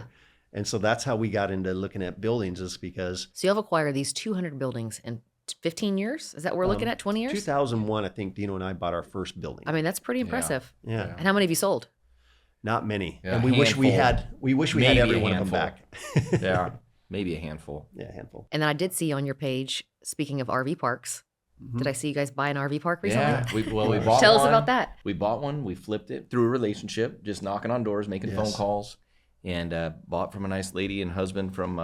They were just tired of running it. They'd owned it for 20 years. They lived in California. Mike and I went over, took the wives, had lunch with them, took them out to a Mexican food restaurant, had lunch, They negotiated wanted, a deal. they wanted right to over lunch. interview us Yes. to see if they would sell it to us. Okay. Yeah, negotiated the deal. Ended up buying it for 1.8, and then we flipped it. Made 400,000 400 grand. Bought another one. bought another one. And so we're in how the long did process you of hold? What was the putting holding? 6 months? Maybe 6 months. There's a lot hold of on the first one. Yeah. And what did Yeah, you maybe guys? What did you 6 guys do? I saw that it was on like a river view kind of Yeah. situation. Yeah. And what did you guys do to polish the turd? Honestly, We just raised the price. on raised that the one. prices. Yeah. Took a lot of heat from the So tenants. y'all didn't have to put like landscaping Nothing. in or do No. anything. Just No. remodel the There was bathrooms. People You there just- that they were really sweetheart people. Well, one lady there, they drove us around. They go, okay, don't say nothing. So we're driving around there. Well, this lady only pays this one, this. She goes, and that one there, we just give her the check back. So people become so attached to their tenants that they don't charge. They haven't raised rates in 17 years. Yeah. Yeah, and that's how you can create value in a commercial property. Like whether it's storage or anything, you can go, okay, the rents are too low, and you come in, raise them, and then all of a sudden the building's worth quite a bit more. Yeah, 3 times more, Yeah. 2 times more. Depends. So on there's how much two you hits. raise, right? There's one hit if you can buy it 30% under value. So you're going to get that equity. And then the value add is the next hit. Yeah. So that's where, you know, And we try most- and hit both. I see those RV parks in Houston all the time, and I always look at them, but I'm like, there's a lot for sale, and I've never really like It's dove even a into good it. business But to be in. yeah, Probably a lot I more mean, competition here, I would imagine. Honestly, I would say you would have to buy large to make it pencil, larger ones than what we're looking at, because there's in Arizona, anyways, there's a lot of rights to the RV person living there, and the longer they're there, they have more rights. And Is this called like New York price? Yeah, What do you call it? Price fixing or whatever? in New there's a York? lot of that in Rent control? It's not conducive for what we like to do. You know, we're cowboys and we're gunslingers and make fast decisions about, hey, let's move these people over here. You can't just do that with So I'm not sure we're going to be going in that space much deeper unless it's really a large one that we get a good deal on, because So a lot of those RV parks are like people like park there to stay there. This is not just Yes. vacationers. Yes. And So is there any kind of like two- timeline, or are they signing lease agreements? Yeah, or once they're month there to for month? 6 months, there's a set of, in Arizona, a set of laws you go by. Once they're there for another period of time, there's a set of laws. If their axles And are it's like on their it, homestead or whatever. It's just Yes. all these weird rules wow. that. Yeah, that Yeah, no, it makes it a little And rough. when you work the way we work, we don't like rules. So And we're not big on flipping things, but we bought the first one, flipped it, and we bought another one right We're after flipping that, that now. just upriver, that we bought for 2.6, and we got it on the market for 3.6 right now. But either we're gonna flip it and make some decent money on it, or we might be partnered with somebody. You know, we could possibly partner with somebody that is more in that space, and then let them handle it and try and do the value add to it. yeah. So when you're coming to Houston, you're just fishing for new properties. You're just coming here to look in the fishbowl to see what's available. And now we're and they run all their business. They have businesses Yeah. down here too. Yeah, so we got the Houston Motorsports. we're with partners with Philip Orange and that, and And that podcast will air before this one, so they'll know who Philip is but okay, now. yeah. All right, and which perfect. is can't say enough good about him. One thing is, you know, with Sean we've been really fortunate with some really Yes. good partners and people that, you know, just like-minded and do an amazing job. Yep. And do you still have the furniture store too? Yep. It's got 3 furniture stores. So you And went from the video store to the laundromat I to, like the, to retail the furniture 'cause store it's- to the building. I like it because it's fast. It's instant. You Transactional. know, transactional. Yeah. How are the furniture stores doing now with all the just so many options on Amazon And it's struggling. Wayfair? And, As far as there was a heyday, especially during COVID, you know, but it comes back. It just keeps you sharp with customer service, and we take that to our buildings. Like, I want to provide an unbelievable furniture buying experience. Well, when we rent buildings, we want to be the good tenant. So, you know, like I told you about the on the fourplexes or whatever the apartments, if you think the building needs just paint it, you know, just replace Handle the it. carpet or Yeah. put the tile, go above and beyond, and then you got tenants longer. So Because I the use cost that to acquire retail- somebody new and advertise that you have a spot. So that pay your retail realtor, it's not worth belief it. of how well you got to treat people, like the laundromats, I try to make them so nice. I did. Mm-hmm. Pride of ownership. No, Sean does it. Sean does that too. Sean's like that too. He's like, I I can could see put you grade have it. one You- granite in here, but it looks better with the Yeah. 2 or 3. It may cost me a little bit more, but we'll be really I happy can see and what you prideful did about here. their I home. mean, obviously you care about, and a lot of people. Oh yeah, don't we redid care. this room about 15 times because it wasn't to Sean's liking. But yeah, he does that too. So I totally get doing that. Plus, like I said, the cost to acquire somebody new, it's not worth what you would No. pay to just paint it. Just get it over with. No, you got to treat customers unbelievable, and yeah, Customer service goes a long way. Yes, it does. Honestly, I attribute like why Dino's been able to keep the buildings out here leased up, because he takes care of them. Yeah. You know, he takes care of them. He takes pride of ownership in the buildings. We love our buildings. We take our wives around to them. They're not so impressed, but They're like, wow, looks great, metal building. Bunch of metal buildings. Dino does so He much shows me for pi- our usually- tenants that it pisses me off. He'll Bottom send our line. crew over there to fix stuff that doesn't, you know, the weeds. I go, we're not being. It's in the lease. They have to take care. Yeah, but they let them grow. We're going to take care of it. We're going to take. You know, I'm like, geez. That's So true. him Somebody and knocking I on their door butt and be heads like- all the time. But he'll go over there and just fix stuff just because it needs. No, there are lights. I don't have enough lights out there. I'm going to go put some lights up there are they complaining? No. Well, why you put more lights up? because they need more lights. And then they never leave. And you Yeah. don't have to have a vacant building for 4 months. No, exactly. Yeah, no, he's good with those tenants. That's for sure.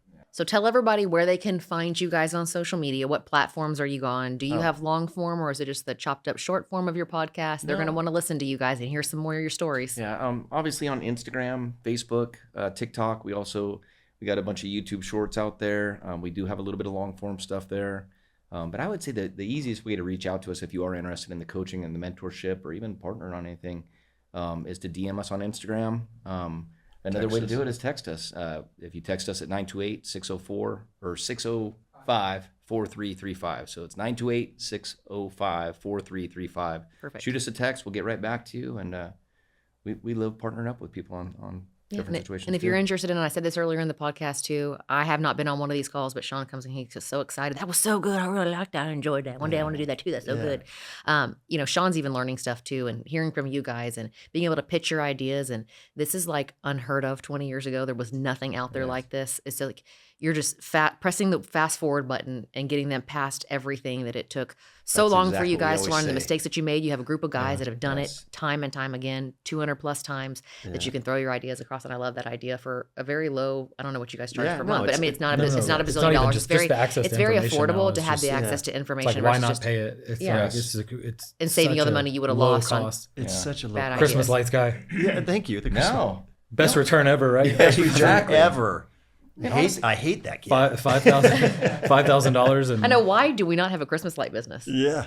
I mean, we know it's profitable. Yeah, exactly. Hey, That's what I'm going to do. I'm just looking for my yeah. next thing. That's what I'm going to do. Forget commercial buildings. I'm going to do Christmas lights. But having partners like Sean, honestly, Bo, Dino, it's just every time we've been together, it's fun. So it's fun doing business with people. It's fun being in business, and real estate's a blast. And anybody that's not in it, I mean, there's nothing wrong with the 401ks. Keep all that, but get some real estate, man. That's all I'd say. Get some real estate. It's a small piece of real estate. Get it. it's the easiest way to build wealth. If it may you're go gonna down. It keep may go your down 9 to short 5 term, but job. never long term. It always goes up by 2 and 3 multiples. But it's the only thing you can actually, if you keep a 9 to 5 job and you go try to start a bunch of other businesses, it's just not going to work.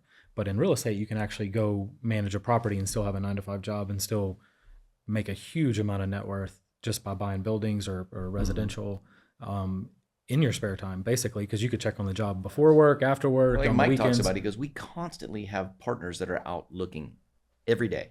Yeah. Every day. We had our business partner in the self-storage. He was getting married a few months back. We went to his wedding, and we're standing out there, and Mike's younger brother was busting his chops about, why don't you get me in on a deal?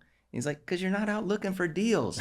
Bring me some deals. And we're telling our self-storage partner, Denny, about it, and he goes, I'm getting married today. He goes, We're at his wedding. we're at his wedding, getting ready to walk down the alley. He goes, I was looking at buildings today.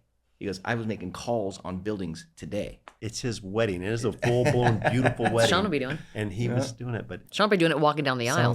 Sounds like a good guy. but honestly, like what you said, it's a good partner to have. So Yeah. having Sean be able to reach out and call him and just, he's in spaces that I'm not, that I'm like, what would you think of this? Or it's, I love Especially being able to not knowing make the Houston market up here. I mean, Yeah. Dino's got everything down Yeah. south of 518 cornered. He owns it. He's got Yeah. it. He knows it.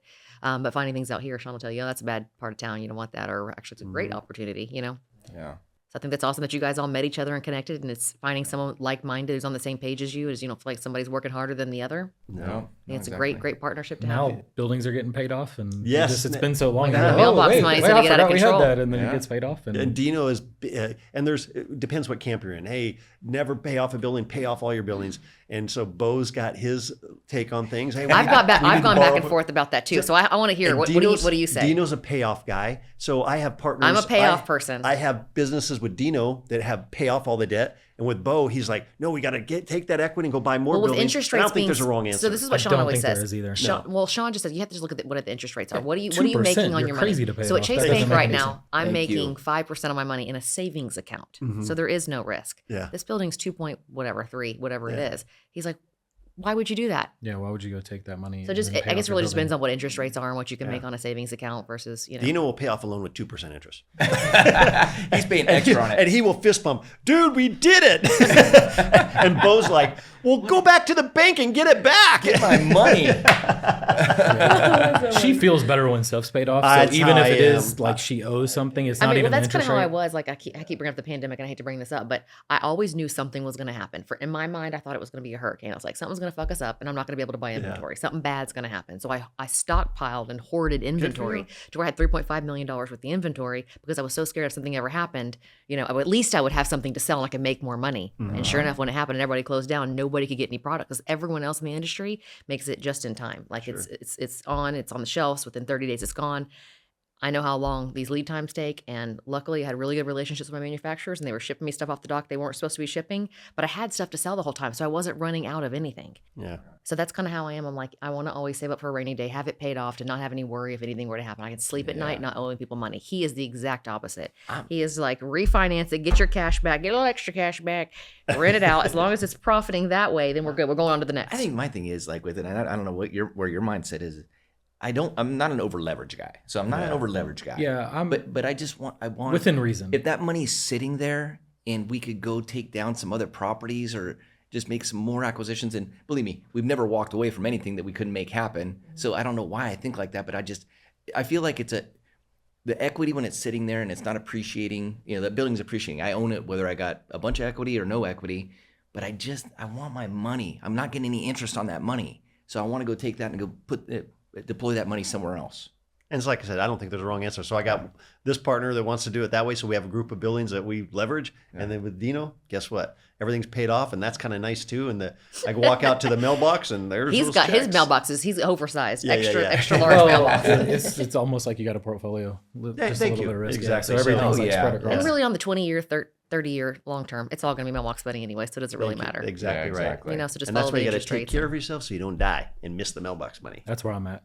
You just don't die. That's every Yeah, day. y'all are I'm hanging trying to around live Sean it too down. much. Y'all are going to have a tanning bed, a little infrared thing in your house, and a Dude, cold I wanna see, plunge. what do you got going with the bike? You So got something set up next to the that's bike? called EWAT training, and it's basically like mimics a hyperbaric chamber. Okay. So when you get into it, it'll Do you force, actually do that? I haven't seen you do that. Yeah, it'll force oxygen in your bloodstream. And listen, it's got to be, because you can't say it wrong. You cannot do it in the incorrect steps, because I said it wrong and Sean got on to me. It has to be, you lay on this mat first to like draw all your blood cells out. Then you got to get on a Separates them. bike, put on this oxygen mask, breathe into this little air purifier machine thing with this white bag behind you, and then be videoing it. And then also get into the cold plunge at 44 degrees and don't ask any questions for 2.5 minutes. The red light therapy is what I'm missing, and it's coming in. I ordered it from China. They're too expensive in America. The They're tanning like bed's going to be $80,000 in my over here. bedroom because there's no fucking place to put it. I don't have an it's office red light anymore. therapy. He's Like the infrared bed. Okay. Like Do you have a the- sauna? No. That's the only thing I don't have. Okay, that Don't Mike's got a get him sauna. an I idea. want- This is the infrared bed. no more ideas. Okay. There's no more I'll, room. I'll send you the link. They're Now, only. my Have you done the thing plunge? is, No, I won't do it. my wife and I, Sean's like, what if I paid you I can't pay her. $10,000? She won't do it. No, And I was like, no. He's like, what about $100? would you do it for $100,000? And I was like, no, I wouldn't do it. Dude, how is it? How you liking it? The cold plunge? Oh, it's great. Yeah, it is. My business partner too. He's like, Like, Buyers, Yeah, she he was goes, like, I'll do it for $100.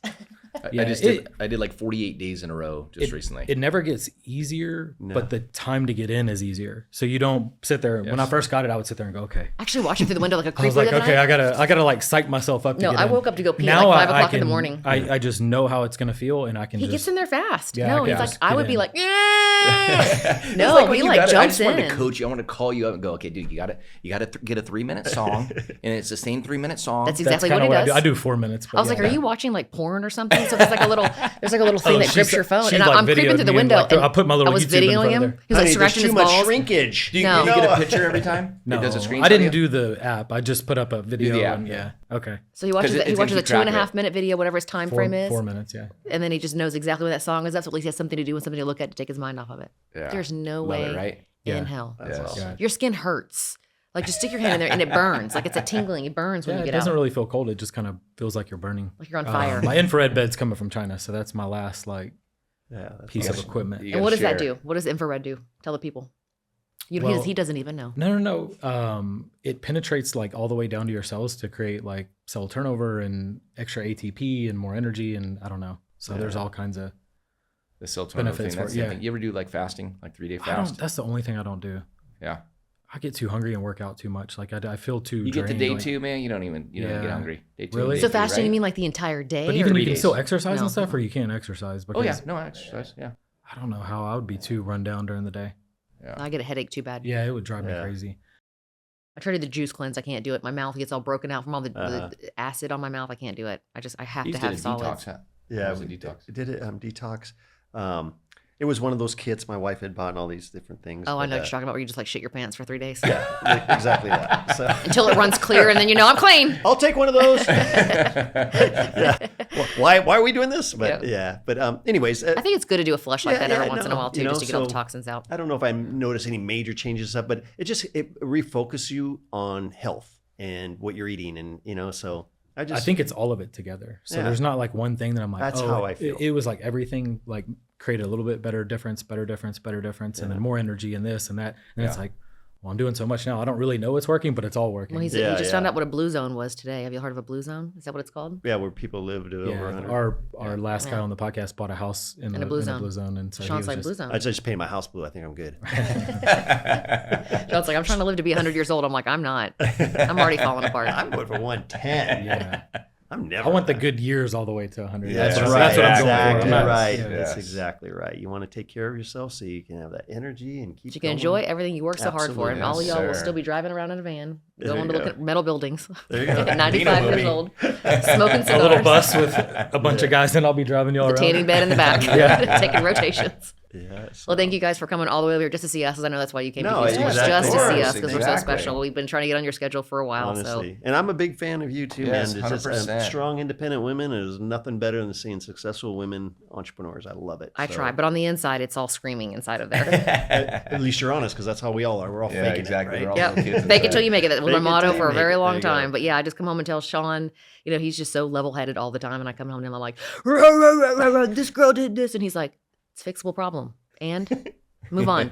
So I've learned to kind of like put those things like back, like bury them back. It's not that big of a deal. If it's a fixable problem, you can get past anything. It makes you successful. some As you, stuff's hard that most you people get can't to fix, and roadblocks that's- and they stop. You find your way around the roadblock, and that's all you have to do. Just stay focused. This Don't look at what everybody else is doing. Cool hand Luke. He's a good guy to learn from, man. Honestly, always. I know it's remain really calm. to not to have like the structure that he has with his day, the Mm-hmm. shit he puts in his body, how healthy he is, and how he takes his emotion out of business is pretty amazing. I wish I could be more like that, but I get too worked up about the little things, and I have learned so much from him. I would not have had the courage to go out because I wasn't a risk taker when it came to my money. When I first met him, I'm like, I am smarter than him. So if he can do it, I know. I literally thought that. I was That's like, if probably he can true. do it, I can do it. As he was in there like Mine's just execution. printing orders Yeah. at 3 a.m. all Yes. night long and spending Yes. like 30 minutes a day with me. And I was like, get out of here. I want a real relationship. You won't do anything or travel with me. So I'm leaving. So I left him. And then that's when I had the courage to. I was like, I'm going to do this. And I charged on a credit card and I did it. But yeah, having him, as my sidekick and always being able to go to him about anything and him always being fully supportive, which is also not just a partner in business, but in a relationship, having someone who's supportive and doesn't give you shit. Yeah. We've had we don't usually have rough patches or fight about anything, but just recently we had some, a little rough patch for a couple of days. And he was like, man, I just really take for granted, like how much we actually get along, because I could never live like this. I could never live yes. with the fighting and coming home to this bullshit. I couldn't do it, But good thing about him is, he apologizes. We get over because I'm always the one who's right anyway. But he apologized, and he's doing those brain scan things that are making him like more irritable than normal. So it's just not the normal Sean that I was dealing with, because he's also wearing this brain helmet that he's doing every day. But anywho. I tried this new treatment that was out. But we got past it, and that's what's important is that we don't come home, we don't bicker and fight, we just say it like it is, we just say it, we move on, and we get over it, and we get past it. But we don't dwell on anything or bicker or fight with each other. And if you're in a relationship like that, you can't be successful Yeah. No. because it takes too much out of you, and it's just mentally draining, and it makes you lose your focus. No. But he understands that I have to work a lot. I understand that he has to work a lot, and it just kind of works for us to be, a power couple. And that's the other thing. Like, Bo has an amazing wife. I have an amazing wife. Dino, the same thing, and with you two. And like we talk about health and in our coaching, it's about health and it's about business and about building wealth. But at the same time, a huge distraction that keeps people from being successful. They're with the wrong person. Mm-hmm. So they spend, they take all this time to figure things out, but they didn't take the time to figure out if that's the right person to be with. Yeah. And once you're with the wrong person, you're stuck in the mud. You're not going to be able to excel. You're not going to be able to build it because if someone doesn't understand the hours required. So you got to make sure if you're going to be an entrepreneur, you got to be with the right person. They can. And being a female, that's even harder because being with a man and you're more successful than the man or you're more driven than the man, that was an issue too. Whenever Sean and I broke up and I would date other people because I kept thinking I wanted to date someone who was more like me, type A, and also like to travel and things. But if they worked like a 9-to-5er and you did better than them, that's also kind of hard too. Like you're an entrepreneur and you own a business, and that's kind of intimidating to men sometimes too.